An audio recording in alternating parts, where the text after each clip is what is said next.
Maybe to start, you can chat me through like how was the first window job? Oh man, it was kind of scary just putting myself out there just like on my own, trying to exceed expectations that, you know, homeowners have when they're getting stuff done, being just a total newbie at it, So using very, very basic equipment, just the absolute necessities to get the job done. But it was good. I mean, I got it done, and I think I ended up getting a 5-star review for my first job, so it went good. Was it residential or commercial? It was residential. It was so I started off door knocking, and it was just somebody in my parents' neighborhood where it's just sure you can clean our windows. So just landed my first job that way. That's cool. Well, before we get too far in, I want to give you a quick introduction. Will here is the founder and owner of Will Do It Windows, and they do window cleaning and other ancillary services. He also owns a marketing agency that I believe helps out in the trades and other types of small businesses. So, Will, thanks so much for joining me here. Yeah, it's awesome to be here. So, I guess kind of you had that first job where you're door knocking, found a residential customer. What do you do next? So you bandwagon, really. It's you have one job and hopefully that leads to another job that leads to two more after that. So using that first job as social proof really is then what carries it on to the getting the next jobs. Yeah. And from a pricing perspective, on average, how much does a window cleaning job cost? So my average ticket right now is $300. So according to my CRM over the past 6 months, my average job is right at 300. Okay. And how many jobs a week are y'all doing on average? So it's about 2 to 4 a day, 5 days a week. So just varies around there. Some weeks are incredibly loaded where we'll have 4 or 5 jobs every single day, and then some weeks are lighter where we'll have 2 jobs a day. And you mentioned before we hopped on that y'all have two technicians. How far into the journey were you when you first brought the first one on? So I don't have any of my original technicians that I started out with. I brought on my first technician, I want to say within a month of starting my business, because I realized that it's really hard to sell and do the job and have consistent workflow. Sure. Sure. So yeah, so then I went out and got a technician and then focused more on the selling side of things while also helping out as a technician. But it freed me up to then become an actual owner, not work for my own business, work in my business. Sure. You hear a lot about folks starting, maybe residential landscaping or stump grinding. You don't hear too much about window cleaning. And I imagine there's a lot of kind of trade craft and tactics that you have to know pretty well to run one. How did you come up to speed on best practices? Did you have a mentor or an advisor? So I have a good friend of mine who's in the home service space also. He's more into the gutters and the roofing type of stuff, but just learning from him about how job site etiquette, setting up ladders, like doing all of the right things. I learned a lot from him. And then when it came to actually running the business and growing, there's a couple of different guys. Adam Chapman he's a big presence on social media in the home service space. So I used them for a lot of the stuff. Some of his like webinars, just to take in information and learn as much as I can from the guys who are doing it at a very large scale. And what percentage of the business nowadays is residential versus commercial? It's probably 90% residential, 10% commercial. Okay. And you often see kind of on high rises, folks harnessed in as they're doing window cleaning. Do you all have to have similar equipment, or is it typically like single story or on ladders? So we don't do any roping, none of that. That's too much for me right now. Maybe one day when we get into like doing like those big buildings, but everything that we do now could be done through a water-fed pole. So like for those really high ones, we have a water-fed pole that goes up to 70 feet. So we can hit most buildings without having to worry about, roping down. Sure. And then on the technician side, what do you look for in a good technician? Big one is someone that shows up on time. That's the problem I had with my first technicians that I hired on, was having people that weren't so reliable, So being able to show up on time, good communication with me and with the customers, because really every time we go to the job, we want a good experience for our clients.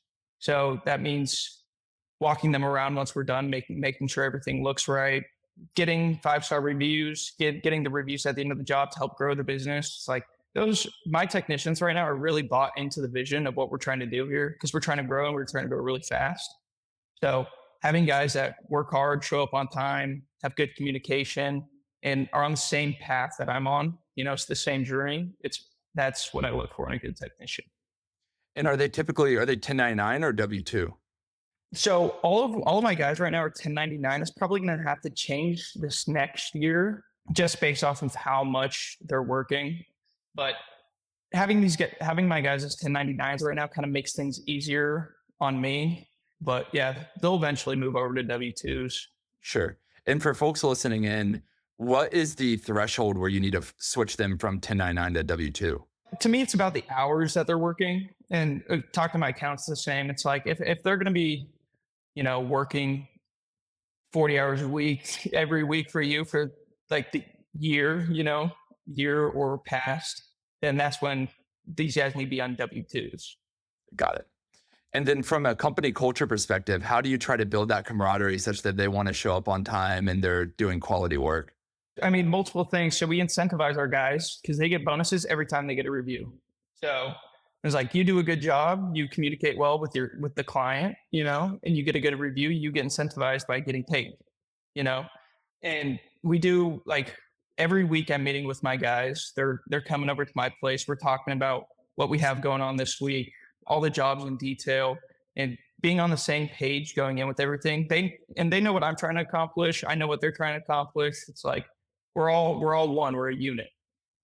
Yep. And then from a customer acquisition point of view, given that your focus on reviews, is a lot of stuff coming in through Google My Business, or what do the channels look like? So the biggest one for us, it really is Meta ads is the biggest producer for our leads right now. I have a ton coming in through Google My Business just based off of our reviews because we don't have the most reviews in our market, but we have the highest influx of like inbound reviews. So it's like every week we have a few more reviews. So I'm popping up really well on Google, but the Meta ads are doing really well. And then also referrals have been good now since we have like a bigger clientele base. Got it. And did you start the marketing agency after kind of learning the ropes on how to market We'll Do It Windows? Exactly. That's the marketing agency started off the back of Will Do It Windows. Fascinating. And then from the company's point of view, what would you say is like the biggest surprise a couple of years in on the window cleaning side? Honestly, I would say like how simple like it's not as complicated as people make it out to be. Starting a business, it's really about just doing it. It's taking the risk, it's putting yourself out there, and it's also not waiting on it. It's if I have an idea, I execute it now. I don't sit on it and say I'll do this when this happens. It's you have the idea, you execute on it, and then you learn from your failures. You can grow fast if you just do it. You just have to try. Yeah. If you had advice for folks thinking about getting into window cleaning, what would it be? Biggest thing is don't invest into thousands of dollars worth of equipment if you don't have clients. That's the first thing that you should focus on is go out and get clients, go get customers. So then you can you can go out and buy your fancy equipment that is going to speed up the jobs. But if you don't have clients, you're wasting money. Is that a lesson you had to learn yourself? Well, see, that's like the first thing that I ever heard right as I was starting my business is don't go out and spend all that money.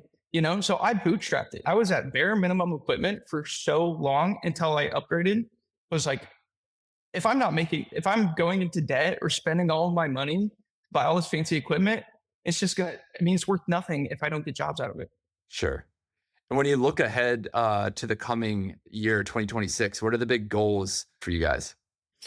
So the big one is to be at right now. It'd be to hit like $500,000 in revenue generated for this next year is the goal. Hopefully more than that. I want to 2x this next year, so reach that like $600,000 mark. But that'd be the big one, and also probably get like a second crew out there, another crew of 2 out there, so have another truck running. And do y'all have like wrap trucks that the crews are driving around in? Yeah, yeah. That's awesome. How much did it cost to get it wrapped?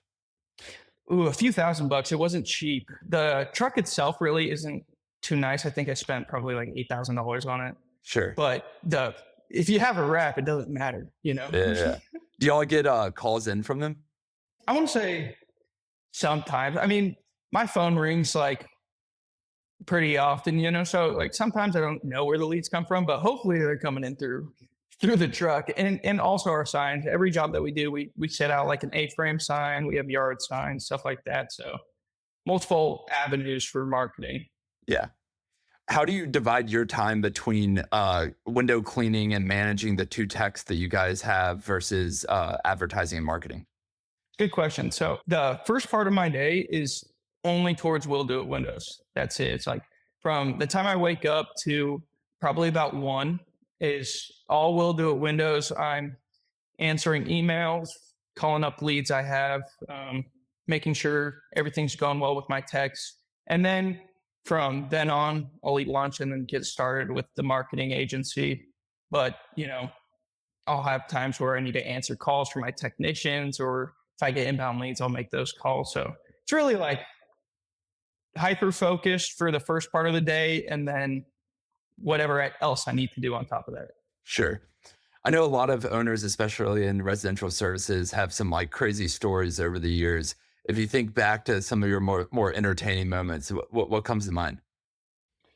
Oh, one was it's bad, but we were doing a soft wash, so we do pressure washing on top of it, and we were doing a soft wash. I mean, huge multi-million-dollar house, big job for us.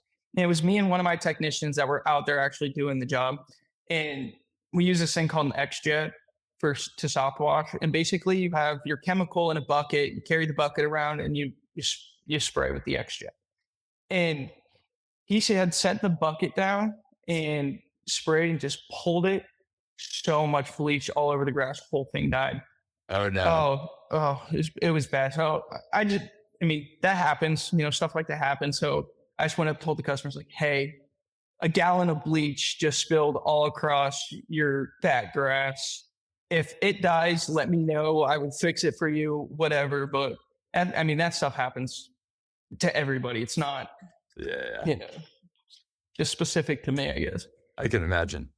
One of the cool parts about small businesses is being able to be involved in your community and know your customers.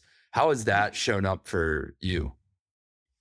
It's pretty cool actually, because it's like I'll be at the grocery store, I'll run to one of my customers and say, "Hey, it's good to see you." You know, and so I'll go to like networking events, you know, social gathering stuff, and I'll see a lot of the people that I've either done work for or who have like thrown work towards me. You know, as other business owners, especially in like the home service, landscaping, lawn care space, will give me a ton of their work. So I'll see them out there asking how, you know, how they're doing, how the business is, and then with the homeowners, it's very cool. Like it's different to see them in the outside world versus like at work.